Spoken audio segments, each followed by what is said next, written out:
Now we're going to talk to Johnny Knoxville. He was in the movies Dukes of Hazzard, Lords of Dogtown, Walking Tall, and, oh yeah, Jackass.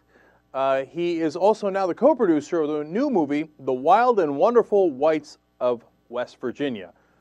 Johnny, welcome to the Young Turks. Thank you for having me on. All right, we appreciate it, man. So tell us about The Whites of West Virginia. What is that? It's a portrait of this American family, poor American family in Boone County, West Virginia, and they're not dumb, but they're uneducated, and they're very violent, and a lot of shootings, stabbings, pain pill snorting, and it's just a piece of American life that, like, a lot of people don't get to see and don't know that's out there. How did you find them? How did the filmmaker find them, and how did you wind up producing this movie? I watched. There was a documentary called The Dancing Outlaw, Jesco White, The Dancing Outlaw, that came out almost 15, 20 years ago, and it was a really big hit, underground hit back home. It got passed around to my family and friends, and you watched it like on a fifth generation VHS tape, and I met out in Los Angeles. I actually met one of the guy who discovered Jesco and was a producer on the original documentary. And I went to lunch with him because I was such a huge fan, and we were talking. And I said, "What are they?" He said he had like 5 hours of footage never before seen, and that turned into us talking. Well, let's go see what Jesco's up to now. And this is more of a portrait of the whole family. The first one was just on Jesco. It was kind of cut just for joke, and we wanted to really spend some time with Jesco and the family and seeing what's happening in their life. And that, man, it's a lot was happening. So, I mean, are they admitting on tape? I mean, I saw the trailer. Are they admitting on tape that they killed people? Do people already know that? Are they already under arrest, or do they admit some things that they're not under arrest for? There's a lot of, there's shootings and stabbings, and some interviews are conducted in the in the prison, and yeah, there has been, a lot of deaths in the family, most violent deaths, and it's just a really intense, bizarre world. And I'm talking a lot of, it's a lot of like really shocking stuff, and there's a lot of sad, like really sad moments, like shockingly sad. But there's also there's some really odd, funny moments, in the family, and it's pretty unbelievable. Talking to Johnny Knoxville, who co-produced the movie The Wild and Wonderful Whites of West Virginia.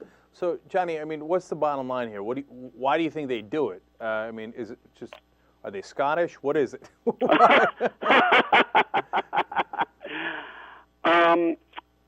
I just think that's the way they were raised, and that's the way they're raising their children, and that's the way their children will raise their children, and it just keeps repeating. Is it something in West Virginia? Is it in the water? What is it? No, I think, this happens all over the world, this type of, not to this intensity or exactly like this, but, there's little generational neglect happening everywhere. Right. Now, I hear you. All right. So, I want to ask about your career, too. You originally came out to L.A. to go to the American Academy of Dramatic Arts. How do you go from, trying to be an actor, a serious actor in L.A. to being Jackass? Mm-hmm. Yeah. I moved out. I just wanted an excuse to get out of Knoxville. And, I went there. I dropped out. It was a summer program. I dropped out and just kind of wandered around Hollywood for a few years. And eventually started writing for magazines, and one of the magazines was Big Brother. It's a skateboarding mag. The editor was Jeff Tremaine, who was my partner along with Spike Jonze in Jackass, and that's kind of how Jackass started, from Big Brother on the West Coast and CKY videos on the East Coast. So you met Spike Jonze through the magazines? No, I met Spike through some other friends, but Jeff and Spike grew up together in Rockville, Maryland. So when we wanted to do a TV, Jeff and I were thinking about doing a TV show. We had a rough assembly of people we wanted to have on the show, like cast-wise, and then we called Spike and asked him. Jeff called Spike and asked him if he wanted to be involved, and Spike said, "Yeah." So, who came up with the idea to shoot yourself and to do the taser and the shot and the? Oh, that was my idea. That was your idea. I was just writing that for Big Brother, just writing the article, and Jeff, before I went and shot it, he said, you should film that too. And I said, well, send somebody to film it for me because I don't know how to operate those. And he said he would, but the morning I went to pick up Dimitri, who's been with Jackass ever since then, he just handed me the camera inside the car and said, here, you film it, because no one wanted to be associated with it at the time, because that was way before Jackass. That was just for the skateboard mag. They were a little scared of what could happen if the bulletproof vest I bought wasn't very good. Yeah, I imagine so. So you're the original Jackass, right? I mean, you're the one who came up with this idea in the first place. I'm not the one who came up with the idea in the first place.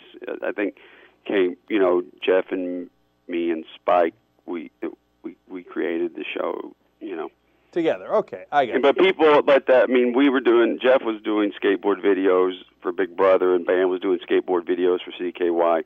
So it kind of came out of all that, so I don't, I hear you. So, Johnny, do you ever get tired of the Jackass stuff? I mean, do you want to get past that at all, or you're proud of it? I don't know, or mix somewhere in between?